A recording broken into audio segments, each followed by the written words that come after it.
Hello student, welcome back to my channel Samrat academy. Student, जितने बच्चे class 10th में 2027 board exam का paper देने वाले उनके लिए सबसे ज्यादा इंपॉर्टेंट है। मेरे प्यार बच्चों, हिंदी में अगर आपका भी सपना है 95% लाने का तो बिल्कुल सही वीडियो पे आए हो। मेरे प्यार बच्चों, 1 महीने का कोर्स है, 1 महीने में आप पढ़ के 95% ला सकते हो। जो टॉपिक आपको बताऊंगा वो बिल्कुल फिक्स टॉपिक होगा और वो सबसे ज्यादा इंपॉर्टेंट टॉपिक होगा। अगर उस टॉपिक को अगर आप तैयार कर लेते हो तो आपके हिंदी में 95% मार्क्स बिल्कुल क्लियर है और इस बार हिंदी का टॉपर आप ही होगे।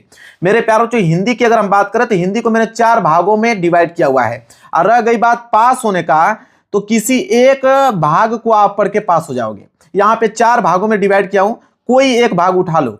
अगर आप चाहोगे तो सिर्फ इस वाले भाग को पढ़कर पास हो जाओगे। आप चाहोगे तो बस इतना टॉपिक तैयार कर लो, पास हो जाओगे। लेकिन पास नहीं होना है, हमको तो टॉपर बनना है, हिंदी में 95% लाना है।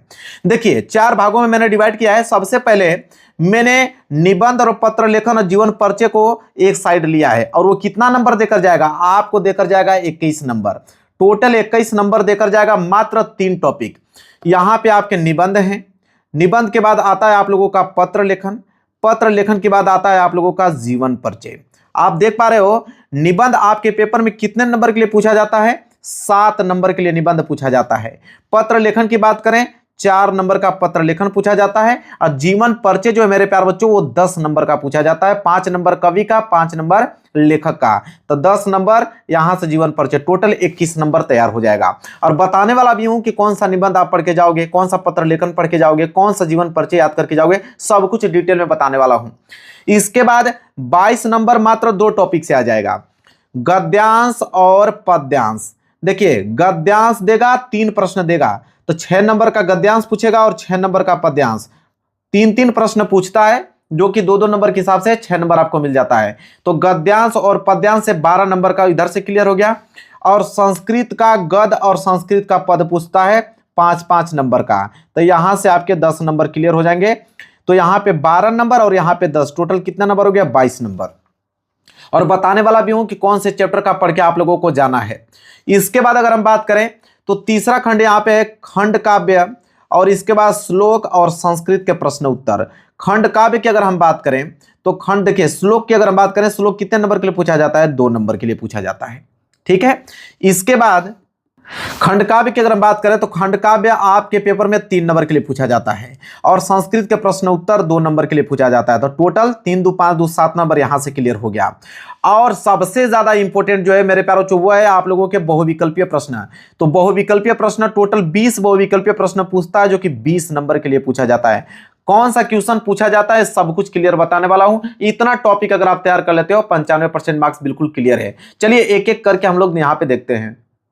देखिए मेरे प्यारों, जो आपके पेपर में आएगा प्रश्न संख्या 29। प्रश्न संख्या 29 रहेगा कि निबंध निम्नलिखित में से किसी एक विषय पर, बोलेगा कि निम्नलिखित में से किसी एक विषय पर निबंध लिखिए। और निबंध कितने नंबर के लिए आएगा? 7 नंबर के लिए निबंध पूछा जाएगा। अब मैं इस वीडियो में टोटल 5 निबंध आप लोगों को बता रहा हूं, टोटल 5 निबंध। अगर ये 5 निबंध तैयार कर लेते हो, इससे बाहर आपके पेपर में नहीं आएगा। पहला है आप लोगों का स्वच्छ भारत अभियान, सबसे ज्यादा इंपॉर्टेंट मेरे प्यारों। ये पांचों के पांचों इंपॉर्टेंट है। अगर आप 1 महीने में भी चाहोगे ना तो सारा का सारा टॉपिक तैयार कर लोगे। तो स्वच्छ भारत अभियान पे। दूसरा सबसे ज्यादा इंपॉर्टेंट है विज्ञान वरदान या अभिशाप, हर साल पेपर में पूछा जाता है और इस बार भी आने वाला है। तीसरा तो पूछिए मत, 10 सालों का जब से पेपर बन रहा है तब से यह क्वेश्चन पूछा जा रहा है कि प्रदूषण की समस्या तथा समाधान। प्रदूषण की समस्या तथा समाधान, इस पे ट्रिपल स्टार बना लीजिए, इतना ज्यादा इंपॉर्टेंट है, बहुत इंपॉर्टेंट निबंध है।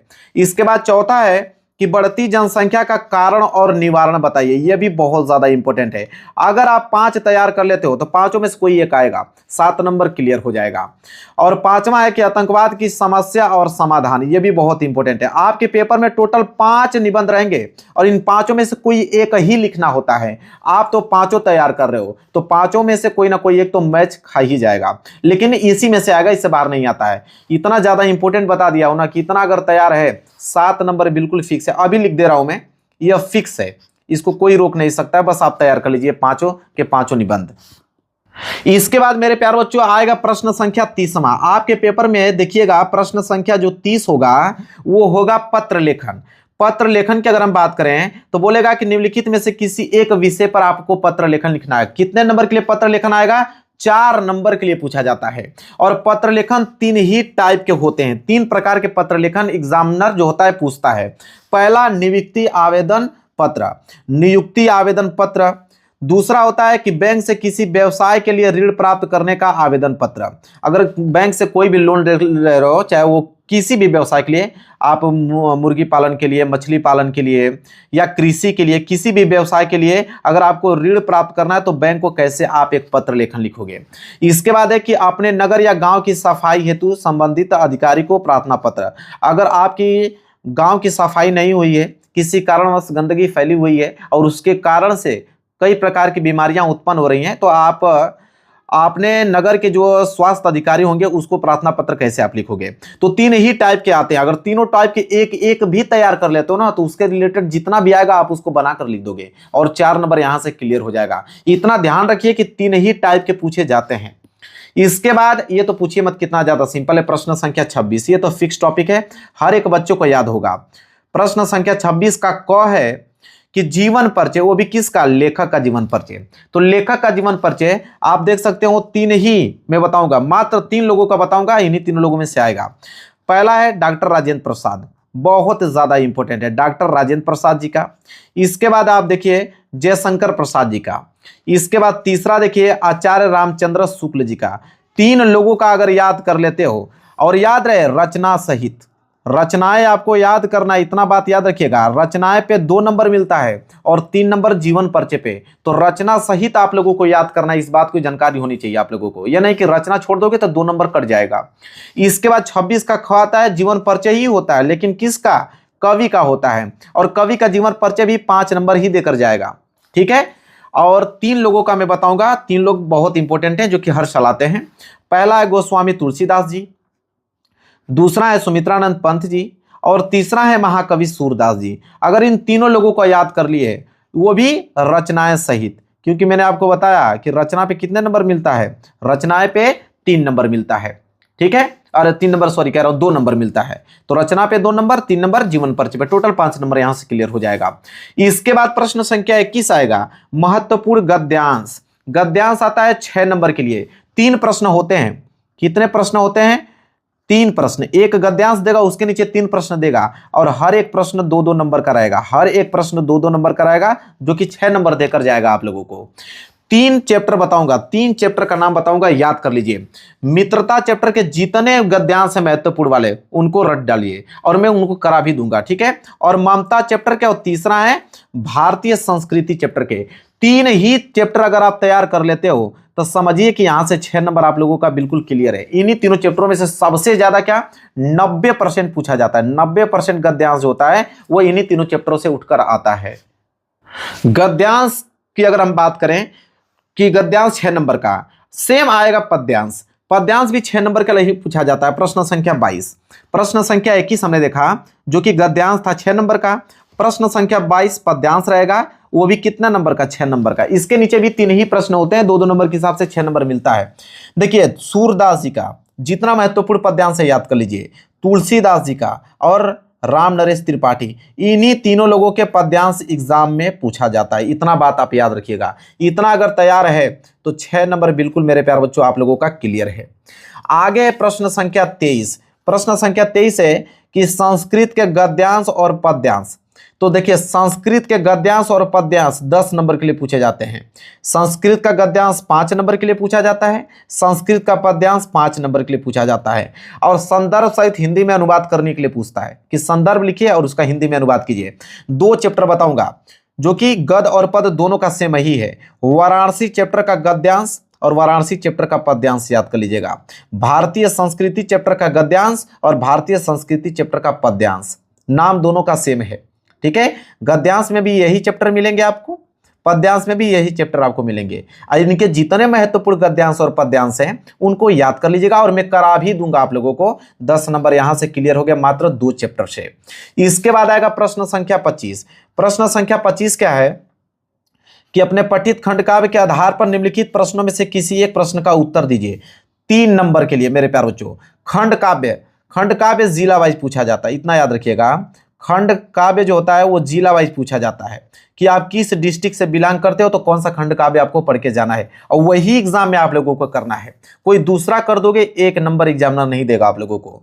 खंड काव्य बहुत सारे हैं, देखिए मातृभूमि है, इसके बाद आप देखिए मुक्ति दूत है, इसके बाद नीचे देखिए तुमुल है, तुमुल के बाद देखिए यहाँ पे मेवाड़ मुकुट है, इसके बाद देखिए नीचे करमवीर है, इसके बाद यहाँ पे कर्ण है, कर्ण के बाद आप देखिए यहाँ पे ज्योति जवाहर है, इसके बाद जय सुभाष है, इसके बाद अग्रपूजा है। ये सारे के सारे रहेंगे, लेकिन आपको वही करना होगा जो आपके जिला में पूछा जाता है, आपके डिस्ट्रिक्ट में पूछा जाता है। और याद कर लीजिएगा, नहीं मालूम है तो इस वीडियो के नीचे अपने डिस्ट्रिक्ट का नाम कमेंट कर दीजिए, मैं आपको रिप्लाई करके बता दूंगा कि आपको कौन सा खंड काव्य पढ़ के जाना है।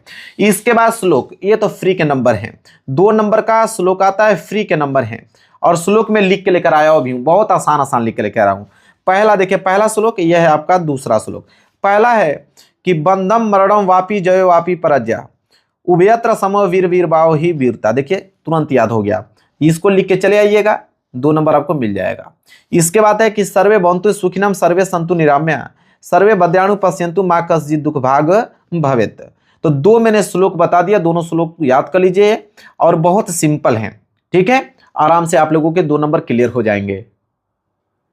अब आया 20 बहुविकल्पीय प्रश्न, जो कि सबसे ज्यादा इंपॉर्टेंट है। 20 नंबर तो ये तो फ्री के आपके ले जाएंगे, इतना इंपॉर्टेंट क्वेश्चन आप लोगों का ऑब्जेक्टिव करा दूंगा कि 20 नंबर यहां से क्लियर हो जाएगा। फिर भी मैं बता देता हूं कि 20 बहुविकल्पीय प्रश्न कहां से बनता है। देखिए, इसके बाद हम बात करें हिंदी गद्य और हिंदी पद।